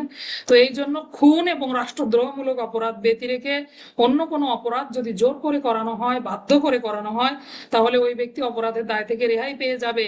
এটাকেই বলা হয় বাধ্যবাধকতার নীতি, অথবা ডক্ট্রিন অফ কম্পালশন। অর্থাৎ জোর করে কোনো কিছু করিয়ে নিলে, সেটা যদি খুন এবং রাষ্ট্রদ্রোহমূলক অপরাধ ব্যতি রেখে অন্য কোনো অপরাধ হয়, তাহলে সেটি অপরাধ বলে গণ্য হবে না। ডাকাতি করতে গেল 5 জন লোক, বললো ওই ব্যাংকের এটিএম বুথের সিকিউরিটি গার্ডকে বললো এক্ষুনি এটিএম এর তালা খুলে দেন। উনি কপালে পিস্তল ঠেকায় এভাবে বললো, না হলে খুন করে ফেলবো। উনি কি করলো? তালা খুলে দিল। তাহলে তার এটা অপরাধ বলে গণ্য হবে না, যদি তাকে বাধ্য করা হয়। আচ্ছা, দুইটা ব্যাখ্যা আছে, অবশ্যই ব্যাখ্যা দুটো পড়ে নিবেন। 95 ধারায় দেখবো সামান্য ক্ষতি ক্ষতি নয়। সামান্য ক্ষতি বলতে কাকে বোঝায়? ক্ষতি তো আমরা পড়েছি, তাই না? দেহ, মন, সুনাম, সম্পত্তি। এবার আসেন, এটার আবার একটা মেজারমেন্ট এসেছে 95 ধারায়, সামান্য ক্ষতি। সামান্য ক্ষতি বলতে সেই ক্ষতিকে বোঝায় সাধারণভাবে সুস্থ স্বাভাবিক মস্তিষ্কের মানুষ যেটাকে অপরাধ বলে মনেই করে না। তো আপনি একটা সুস্থ মানুষ, দেখলেন কিছু ছেলে পেলে আসছে, আপনার বাগান থেকে কিছু ফল পেড়ে নিয়ে গেছে, সামান্য ফল, বেশি না, অল্প কিছু নিয়ে গেছে দুষ্ট ছেলেরা। তো সাধারণ মেজাজ মস্তিষ্কের মানুষ কি থানায় যাবে নালিশ করতে? যাবে না, যদি না অনেক বেশি নিয়ে যায় বা অনেক বেশি ক্ষতি সাধন হয়। তো এটাই বলেছে যে সুস্থ এবং স্বাভাবিক মস্তিষ্কের মানুষ সাধারণত যে সকল ক্ষতি সাধন হলে নালিশ করতে যায় না বা থানা থানাতে বা কোর্টে দৌড়াদৌড়ি করে না, এটাই হলো সামান্য ক্ষতি। ধরেন কারো বাগানে ফুল ছিঁড়ে ফেললেন, কাউকে দুষ্টামির ছলে একটা ছোট করে থাপ্পড় দিলেন, তাই বলে আবার এটা অফিসের বসকে দেয়া যাবে না, তাহলে কিন্তু আবার অপরাধ বলে গণ্য হবে। বুঝতে পারলাম? এগুলো হলো সামান্য ক্ষতি, অপরাধ বলে গণ্য হয় না। 96 থেকে 106 আরেকটু বেশি গভীরতায় চলে আসছি। এখান থেকে হলো আত্মরক্ষার ব্যক্তিগত অধিকার প্রয়োগকালে কৃত কাজসমূহ কখন অপরাধ বলে গণ্য হবে না। 96 ধারায় বলতেছে আত্মরক্ষার ব্যক্তিগত অধিকার প্রয়োগকালে কোনো কাজই অপরাধ বলে গণ্য হবে না। আগে আপনি নিজেকে রক্ষা করবেন, তারপরে বাকি সবাইকে রক্ষা করবেন।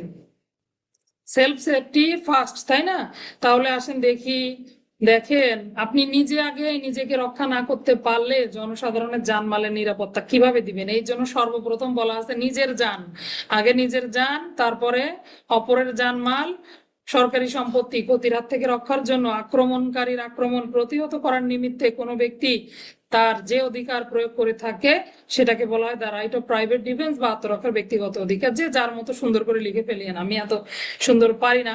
তো আসেন 96 ধারায় বললো এই ব্যক্তিগত প্রতিরক্ষার অধিকার প্রয়োগকালে কোনো কাজে অপরাধ বলে গণ্য হবে না। এবার আসেন দেখি এই অধিকারটা কত রকমের অধিকার রয়েছে। একটা হলো নিজের দেহ ক্ষুণ্ণকারী অপর কোনো দেহের, নিজের দেহ বা অন্য কারো দেহ ক্ষুণ্ণকারী অপর কোনো ব্যক্তির শরীরের, মানে আপনি নিজের শরীর রক্ষার্থে অন্য আরেকজনের শরীরের ক্ষতি সাধন করতে পারবেন। নিজের দেহ অন্যের দেহ, নিজের সম্পত্তি অন্যের সম্পত্তি, পাশাপাশি যতটুকু প্রয়োগযোগ্য এর বেশি প্রয়োগ করা যাবে না। এটার আবার লিমিট আছে। তাই বলে কেউ আসলো বাসায় আর সাথে খুন করে ফেললেন, এই সুযোগ নাই। ক্ষমতার লিমিটেশন আছে, যতটুকু প্রয়োগযোগ্য ততটুকু প্রয়োগ করা যাবে। এই হলো 96 ধারা। 97 ধারাটা দেখবো আমরা, শরীর এবং সম্পত্তি সম্পর্কিত ব্যক্তিগত প্রতিরক্ষার অধিকার বলেছে আপনি নিজের দেহ ক্ষুণ্ণকারী যদি এমন কোনো ব্যক্তি আসে, আপনি নিজেকে বাঁচাতে অন্যকে বাঁচাতে তাকে মৃত্যু পর্যন্ত ঘটিয়ে ফেলতে পারবেন। চুরি ডাকাতি দস্যুতা অপরাধমূলক অনধিকার প্রবেশ, আমরা দেখবো 103 ধারার যে বিষয়গুলো, এই ধরনের সংজ্ঞাধীন অপরাধ যদি ঘটে, একই রকম অপরাধ যদি ঘটে, সেক্ষেত্রে ওই সম্পত্তি রক্ষার্থে আপনি আত্মরক্ষার ব্যক্তিগত অধিকার প্রয়োগ করতে পারবেন। ধারাগুলো একটু আলাদা করে দিই। 96 হলো ব্যক্তিগত প্রতিরক্ষার অধিকার প্রয়োগকালে কিছুই অপরাধ নয়। 97 হলো কয়টা ক্ষেত্রে আপনি অপরাধটা প্রয়োগ করতে পারবেন? দুইটি ক্ষেত্রে, দেহ রক্ষার ক্ষেত্রে, সম্পত্তি রক্ষার ক্ষেত্রে। পরিষ্কার? তাহলে যদিও একই রকম কথাগুলো বলা আছে, তারপরও ধারাগুলো কিন্তু এক নয়। ধারা এক হলে আলাদা করে ধারা দেওয়ার দরকার ছিল না। তাহলে যদি এরকম বলে যে কয়টি ক্ষেত্রে আত্মরক্ষার ব্যক্তিগত অধিকার প্রয়োগ করা যায়, লিখলেন দুইটি ক্ষেত্রে, ধারা দিলেন 100 আর 103, তাই নাকি? 100 আর 103 ধারা হবে না, হবে কত ধারা? 97 ধারা। কারণ 97 ধারাতেই ক্ষমতা দেয়া আছে আপনি দুইটি ক্ষেত্রে আত্মরক্ষার ব্যক্তিগত অধিকার প্রয়োগ করতে পারবেন। তাহলে 100 আর 103 কি? 100 আর 103 হলো আপনি মৃত্যু পর্যন্ত ঘটিয়ে ফেলতে পারবেন। ওটা তো আরো বেশি ক্ষমতা দেয়া হয়েছে, বুঝতে পারলাম? এই আত্মরক্ষার ব্যক্তিগত অধিকারের তো একটা সীমা আছে। আপনি একটা লোককে বাড়ি মারলেই যথেষ্ট, তাকে তো খুন করার দরকার নাই। তো এই ক্ষমতাটা আপনি তাকে যে আঘাত করতে পারবেন, প্রতিহত করতে পারবেন, এই ক্ষমতাটা হলো 97 ধারা 96 ধারায় দিয়েছে। যে কোনো কিছু অপরাধ নয়, পাশাপাশি দুই ভাগে ভাগ। একটা হলো সম্পত্তি রক্ষার ক্ষেত্রে, দেহের ক্ষেত্রে আপনি প্রয়োগ করতে পারবেন 97 ধারা। এরপরে আমরা দেখবো 100 ধারায় বলেছে আপনি মৃত্যুও ঘটিয়ে ফেলতে পারবেন, 3-এ বলেছে মৃত্যুও ঘটিয়ে ফেলতে পারবেন। 98 ধারাটা দেখি, অপ্রকৃতিস্থ, অপরিণত বয়স, পাগল মাতাল, তাই না? ওই যে এতক্ষণ পর্যন্ত যে শিখেছেন 82, 83, 84, 85। 82 9 বছরের কম বয়স্ক শিশু, 83 9 থেকে 12 তারুণ্য বলতে পারি, 84 ধারা পড়লাম আমরা পাগল, 85 ধারায় পড়লাম মাতাল। এই যে 4 শ্রেণীর লোক, তারা যে আপনাকে খুন করে ফেললো, তাদের তো অপরাধ হলো না, কিন্তু আপনারও তো আত্মরক্ষার ব্যক্তিগত অধিকার আছে। আপনাকে খুন করতে আসলে আপনি চুপ করে বসে থাকবেন না, আপনি কি করতে পারবেন? প্রতিহত করতে পারবেন। এটাই হলো 98 ধারা। এই ধারাতে অপ্রকৃতিস্থ, মাতাল, অপরিণত বোধ বুদ্ধি সম্পন্ন ব্যক্তি, 9 বছরের কম বয়স্ক শিশু, তারা যদি আপনাকে আক্রমণ করতে আসে, তাহলে আপনি 98 ধারার ক্ষমতা বলে তাদের প্রতিও আত্মরক্ষার ব্যক্তিগত অধিকার প্রয়োগ করতে পারবেন। 99 ধারা দেখবো। 99 ধারা হলো লাগাম টেনে নেওয়ার ধারা, বা আপনি আত্মরক্ষার ব্যক্তিগত অধিকার কখন প্রয়োগ করতে পারবেন না, আত্মরক্ষার ব্যক্তিগত অধিকার প্রয়োগের সীমাবদ্ধতা আলোচনা করুন। এটাই হলো 99 ধারা।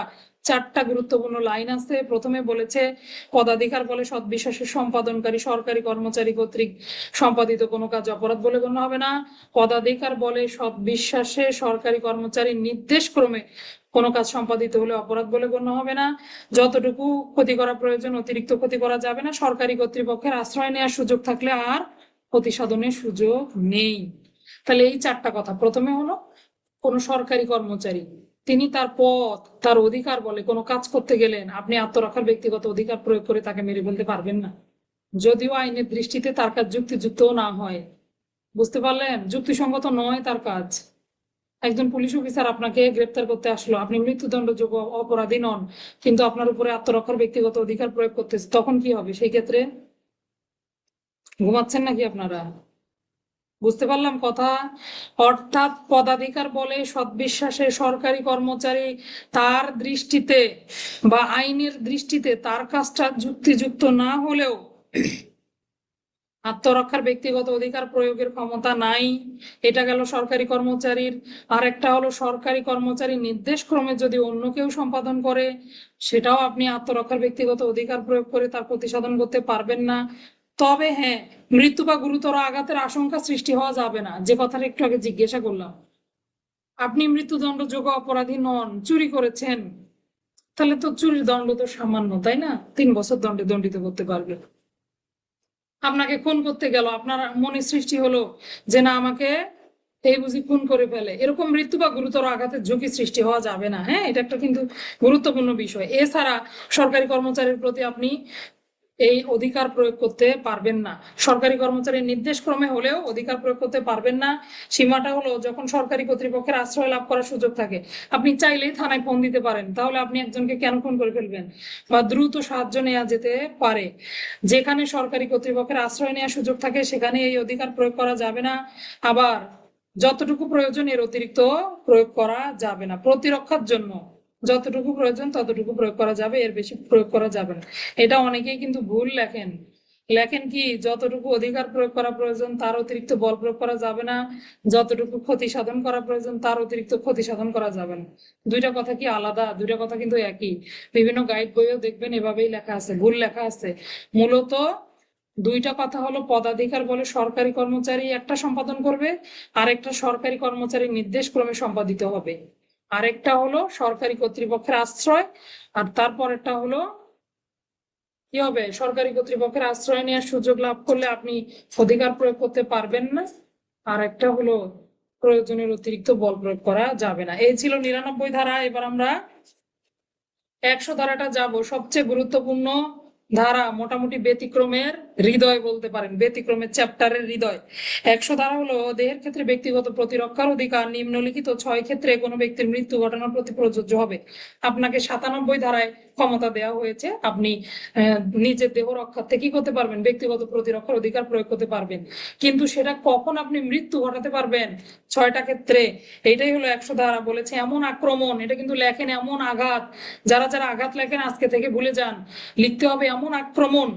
আক্রমণ আর আঘাত ইজ ইকুয়াল, নট ইকুয়াল, দুইটা দুই রকমের অপরাধ। আঘাতের চ্যাপ্টার কোথায়? আক্রমণ কাকে বলে? আক্রমণ অঙ্গভঙ্গি, আঘাত মানে আঘাত করে ফেলা। আচ্ছা, এমন আক্রমণ যা যুক্তিযুক্ত ভাবে এমন আতঙ্ক সৃষ্টি করে যে মৃত্যুই হবে একমাত্র পরিণতি। তো কোনো ব্যক্তি আপনার প্রতি এমন আক্রমণ করলো, আপনার মনে হচ্ছে যে হায় হায় আমার পরিণতি মৃত্যু, মৃত্যু ছাড়া আমাকে, আমি মনে হয় আর বাঁচবো না, তখন আপনি কারো মৃত্যু ঘটিয়ে ফেলতে পারবেন। দ্বিতীয়ত এমন আক্রমণ, গুরুতর আঘাতেই হবে তার পরিণতি। তৃতীয়ত ধর্ষণের অভিপ্রায় আক্রমণ। চতুর্থত অপ্রকৃত কাম লালসা চরিতার্থ করার অভিপ্রায় আক্রমণ। পঞ্চমত মনুষ্যহরণ অপহরণের অভিপ্রায় আক্রমণ। ষষ্ঠত এমন অবস্থায় কাউকে আটক করিয়া রাখার অভিপ্রায় আক্রমণ যাতে করে সে সরকারি কর্তৃপক্ষের আশ্রয় নিতে অসমর্থ হয়। এগুলো আপনাদের পড়া, এই জন্য দ্রুত যাচ্ছি। হ্যাঁ, তাহলে বুঝতে পারলাম, এমন করে আক্রমণ করলো মৃত্যুই হবে পরিণতি, গুরুতর আঘাতেই হবে পরিণতি। এই দুইটা গেল, মৃত্যু গুরুতর আঘাত। তৃতীয়ত ধর্ষণের অভিপ্রায় আক্রমণ। চতুর্থত অপ্রকৃত কাম লালসা। ধর্ষণ আর কাম লালসা কিন্তু এক নয়, আলাদা জিনিস। হ্যাঁ, অপ্রকৃত কাম লালসা চরিতার্থ করার অভিপ্রায় আক্রমণ। চতুর্থত পঞ্চমত অপহরণ বা মনুষ্যহরণ করে নিয়ে, আপনি বুঝতে পারতেছেন আপনাকে কিডন্যাপ করা হচ্ছে, আপনি আত্মরক্ষার ব্যক্তিগত অধিকার প্রয়োগ করতে পারবেন। আর যখন সরকারি কর্তৃপক্ষের আশ্রয় নেওয়ার সুযোগ থাকে না, তখন কি করা যাবে, কোনো ব্যক্তির মৃত্যু পর্যন্ত ঘটিয়ে ফেলা যাবে। আপনি পেনাল কোডের 100 ধারা মোতাবেক রেহাই পাবেন। তবে হ্যাঁ, ওই যে সাক্ষ্য আইন অনুযায়ী আপনাকে প্রমাণ করতে হবে। একটু দেখবেন ভেতরে অনেকগুলো কথা বলা আছে, কোন কোন অপরাধগুলো অপ্রকৃত কাম লালসার মধ্যে পড়বে। সুডোমি আছে, দেখবেন আপনারা এখানকার ভেতরে এগুলো আলোচনা আছে, একটু রিডিং করে নিবেন। 101 ধারাটা যাবো আমরা। যেই ক্ষেত্রে মৃত্যু ব্যতীত অন্য ক্ষতি সাধন করতে পারবেন। 100 ধারার যে 6টা কথা বলা থাকলো, এরকম কোনো কাজই হয় নাই, অন্য কাজ হয়েছে। কোন একজন ব্যক্তি আপনার বাসায় আসছে, এসে কি করছে, মৃত্যু ঘটানো না, গুরুতর আঘাত না, এমনি আঘাত করার চেষ্টা করছে, সাধারণ আঘাত। তখন আপনি কি করবেন? তখন তার মৃত্যু ঘটাতে পারবেন না, কিন্তু অন্য যে কোনো ক্ষতি সাধন করা যাবে। এটাই বলছে 101 ধারা, যে অন্য কোনো ক্ষতি সাধনের প্রতি প্রযোজ্য হবে। 102 ধারাটা দেখবো, আরম্ভ এবং স্থিতিকাল। কখন আপনার এই অধিকার শুরু হবে, কখন শেষ হবে? যখন থেকে আপনার মনের ভেতরে এমন আতঙ্ক সৃষ্টি হবে যে না, এই বুঝি আমি মারা যাই, তখন থেকে আপনার অধিকারেরও সুযোগ সৃষ্টি হবে। আতঙ্ক যতক্ষণ পর্যন্ত স্থায়ী থাকবে আপনার অধিকারও ততক্ষণ পর্যন্ত বলবৎ থাকবে। 103 ধারায় দেখবো আমরা সম্পত্তি সম্পর্কিত ব্যক্তিগত প্রতিরক্ষার অধিকার মৃত্যু ঘটনার প্রতি প্রযোজ্য হবে কখন। 103 ধারায় বললো সম্পত্তির ক্ষেত্রেও আপনি কি করতে পারবেন, মৃত্যু ঘটাতে পারবেন 4টি ক্ষেত্রে। প্রথমত দস্যুতা, রাত্রিবেলা অপথে গৃহপ্রবেশ, বাসগৃহ অথবা সম্পত্তি সংরক্ষণের স্থান রূপে ব্যবহৃত হয় এই ধরনের তাঁবু, জাহাজ অথবা কোনো ইমারতে অগ্নিকাণ্ডের সাহায্যে অনুষ্ঠিত ক্ষতি, এমন অবস্থায় চুরি, ক্ষতি, অনধিকার প্রবেশ। এমন অবস্থাটাও এরকম হতে হবে যে অবস্থায় চুরি, ক্ষতি, অনধিকার প্রবেশ যুক্তিযুক্ত ভাবে ওই বাড়ির মালিকের বা ওই ব্যক্তির মনে আতঙ্কের সৃষ্টি করে যে যদি আমি আত্মরক্ষার ব্যক্তিগত অধিকার প্রয়োগ না করি তাহলে মৃত্যু বা গুরুতর জখমই হবে আমার পরিণতি। তাহলে এটা তো 100 ধারাতেই চলে গেল অনেকটা, তাই না? তাহলে কোনো ব্যক্তি আপনার বাড়িতে ট্রেসপাস করছে, ট্রেসপাস মানে অনধিকার প্রবেশ করছে, তখন আপনি দেখলেন শীত কাটতেছে, তাদের হাতে বড় বড় দায়, আপনি টের পেলেন, তখন আপনি আত্মরক্ষার ব্যক্তিগত অধিকার প্রয়োগ করলেন, না হলে আপনি মৃত্যু বা গুরুতর জখম হতো আপনার পরিণতি, তাই না? এরকম ক্ষেত্রে সম্পত্তি রক্ষার ক্ষেত্রেও ব্যক্তিগত প্রতিরক্ষার অধিকার প্রয়োগ করা যাবে। বুঝতে পারলাম? রাত্রিবেলা অপথে গৃহপ্রবেশ, দস্যুতা, সম্পত্তি সংরক্ষণের জায়গা রূপে ব্যবহৃত হয়। একটা জায়গায় আপনি আপনার গোডাউন মালামাল এগুলো রাখেন, ব্যবসা করে খান, এগুলোতে আগুন লাগাই দেওয়ার চেষ্টা করলো বা অন্য কোনো ক্ষতি সাধনের, অগ্নিকাণ্ডের সাহায্যে ক্ষতি সাধনের চেষ্টা করলো, তখন আপনি কি করতে পারবেন, ওই ব্যক্তিদের প্রতি ব্যক্তিগত প্রতিরক্ষার অধিকার প্রয়োগ করতে পারবেন। দেহের ক্ষেত্রে 100, সম্পত্তির ক্ষেত্রে 103। এই 6টা বাদ দিয়ে অন্য ক্ষতি সাধন হলে 101, অন্য ক্ষতি সাধন হলে 103-এর যে ক্ষতি এগুলো বাদ দিয়ে অন্য কোনো ক্ষতি সাধন করতে চাইলে 104। আরম্ভ স্থিতিকাল দেহের ক্ষেত্রে 102, সম্পত্তির ক্ষেত্রে আরম্ভ স্থিতিকাল 105। 105টা খুবই গুরুত্বপূর্ণ, পড়ে নিবেন। সম্পত্তির ক্ষেত্রে আরম্ভ স্থিতিকাল একটু আবার আলাদা আলাদা করে দেওয়া হয়েছে।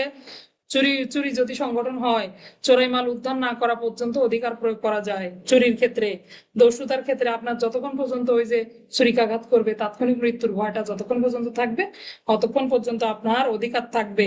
অপরাধমূলক অনধিকার প্রবেশের ক্ষেত্রে এই এই প্রবেশ কাল কার্য যতক্ষণ পর্যন্ত অব্যাহত থাকবে আপনার অধিকার ততক্ষণ পর্যন্ত বলবৎ থাকবে। রাত্রিবেলা সিঁদুর চুরির ক্ষেত্রেও একই বিধান প্রযোজ্য হবে। তো যদি সম্পত্তি রক্ষার ক্ষেত্রে ব্যক্তিগত প্রতিরক্ষার অধিকারের আরম্ভ এবং স্থিতিকাল আসে তাহলে একটু বুঝে শুনে লিখবেন। 4টা পয়েন্ট হবে, হ্যাঁ। একটা হলো দস্যুতা, অপথে গৃহপ্রবেশ, চুরি, সিঁদুর চুরি, তাই না? দস্যুতা, চুরি, দস্যুতা, অপরাধমূলক অনধিকার প্রবেশ, আর একটা হলো রাত্রিবেলা সিঁদুর চুরি। তাহলে 2টা চুরি, একটা অনধিকার প্রবেশ আর একটা দস্যুতা। এই 4 ক্ষেত্রে 4 রকম করে বর্ণনা দিবেন। আর দেহের ক্ষেত্রে একটাই, আতঙ্ক শুরু হবে, আতঙ্ক শেষ হবে, অধিকার শুরু হবে, অধিকার শেষ হবে। 106 ধারাটা দিয়ে আমাদের ক্লাস শেষ হবে ইনশাল্লাহ। আগাতেই পারি না। 106, নিরপরাধ ব্যক্তির প্রতি ক্ষতির সম্ভাবনা রয়েছে এই ধরনের ক্ষেত্রে মারাত্মক আক্রমণের বিরুদ্ধে ব্যক্তিগত প্রতিরক্ষার অধিকার। আপনি দেখছেন যে আপনি আপনার আত্মরক্ষার ব্যক্তিগত অধিকার প্রয়োগ করছেন, কিন্তু তারপর কি হয়েছে, নিরপরাধ ব্যক্তিরও ক্ষতি সাধন হয়েছে, তাহলে হতে পারে, জানেন নিরপরাধ ব্যক্তির কিন্তু ক্ষতি সাধনের কথা বলা আছে। তাহলে এরকম যদি ঘটে যায় যে ওই ব্যক্তির ক্ষতি সাধন না করে আমি আমাকে রক্ষা করতে পারছি না, তারপরও পেনাল কোড আপনাকে অধিকার দিয়েছে, আপনি কি করতে পারবেন, আত্মরক্ষার ব্যক্তিগত অধিকার প্রয়োগ করতে পারবেন। আসেন একটু পরে দেখি।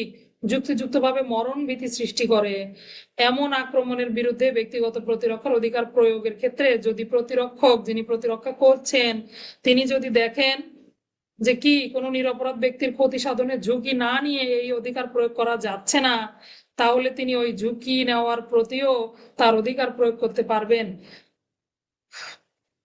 লিয়াকত নামক পুলিশ অফিসার জনতা কর্তৃক আক্রান্ত হয়, ওই জনতা তাকে হত্যা করার চেষ্টা করে, জনতার উপর গুলি না চালিয়ে সে ব্যক্তিগত প্রতিরক্ষার অধিকার প্রয়োগ করতে পারবে না এমন পরিস্থিতির সৃষ্টি হয়, এবং সে জনতার সাথে মিশ্রিত ছোট ছোট শিশু ছিল, শিশুদের ক্ষতির ঝুঁকি না নিয়ে কি করা যায় না, গুলি চালানো যায় না। এরকম ক্ষেত্রে যদি গুলি চালানোর ফলে কোনো শিশুরও ক্ষতি সাধন হয়ে যায় তারপরেও সে কোনো অপরাধ করেনি, ভেতরে দেখবেন অনেক কিছু বলা আছে, একটু ভাষ্যটা পড়ে নিবেন। নিরপরাধের ক্ষতি হতে পারে জেনেও মারাত্মক আক্রমণের বিরুদ্ধে আত্মরক্ষার ব্যক্তিগত অধিকার প্রয়োগ করা যায়। এই পর্যন্তই থাকবে আমাদের ক্লাস। আচ্ছা, একটু রিভিশন দেই, 1 মিনিটের রিভিশনে তো এত বেশি সময় লাগে না, তাই না? তাহলে কোন কোন ধারাগুলো আমরা পড়লাম, মোটামুটি 76 থেকে 106 টি এম টানা মুখস্থ, কোনো কিছু বাদ দেওয়ার সুযোগ নাই। 76 ধারায় দেখলাম কোনো ব্যক্তি আইন বলে বাধ্য হয়ে কোনো কাজ সম্পাদন করলে অপরাধ বলে গণ্য হবে না। 77-এ বিচারকের কাজ অপরাধ নয়। 78-এ বিচারকের আদেশ বা রায় সম্পাদনে কোনো কাজ অপরাধ বলে গণ্য হবে না। 79-তে নিজেকে আইন সমর্থিত বলে কৃত কাজ অপরাধ নয়। 80-তে আইনানুগ কার্য সম্পাদনকালে দুর্ঘটনা। 81-তে সম্ভাব্য ক্ষতিকারক কার্য, চয়েস অফ ইভিলস। 81 সম্ভাব্য ক্ষতিকারক কার্য অন্যবিধ ক্ষতি নিবারণ কল্পে সম্পাদিত। 82 9 বছরের কম বয়স্ক শিশু। 83-তে 9 থেকে 12 বছরের কম বয়স্ক শিশু, পাশাপাশি অপরিণত বোধ বুদ্ধি সম্পন্ন শিশুর কাজ অপরাধ বলে গণ্য হবে না। 84 পাগল ব্যক্তির কৃত কাজ অপরাধ নয়। 85 অনিচ্ছাকৃত মাতাল ব্যক্তির কাজ অপরাধ নয়। 86 বিশেষ উদ্দেশ্য জ্ঞান থাকলে অপরাধ বলে গণ্য হবে। 87 আইনানুগ ভাবে খেলাধুলায় অংশগ্রহণ করলে তাদের কৃত কাজ অপরাধ বলে গণ্য হবে না। বয়স হতে হবে 18 বছরের উপরে। 87 পড়লাম না, 88 মৃত্যু ঘটানোর কোনো ইচ্ছা নাই মঙ্গলার্থে সৎবিশ্বাসে সম্পাদিত কাজ অপরাধ বলে গণ্য হবে না। 92-এ সৎবিশ্বাসে মঙ্গলার্থে সম্মতি ব্যতি রেখেও যদি সম্পাদিত হয় তাও অপরাধ বলে গণ্য হবে না। 88 92 89 অভিভাবক কর্তৃক কৃত কাজ বা অভিভাবকের সম্মতি নিয়ে কৃত কাজ অপরাধ হবে না। 12 বছরের কম বয়স্ক শিশুর দায়িত্বে থাকা ব্যক্তির সম্মতি নিয়ে কৃত কাজ অপরাধ বলে গণ্য হবে না। 90 সম্মতি কখন সম্মতি বলে গণ্য হয় না। 91 যে সকল কাজ সাধিত ক্ষতি হতে স্বতন্ত্রভাবে অপরাধ বলে গণ্য হয় সেগুলো কাজ বর্জন করবেন। 92 আগেই পড়ে আসলাম। 93 তারপর পরি সৎবিশ্বাসে মঙ্গলার্থে সম্মতি ব্যতি রেখে কৃত কাজ অপরাধ নয়। 93 সৎবিশ্বাসে কৃত যোগাযোগ।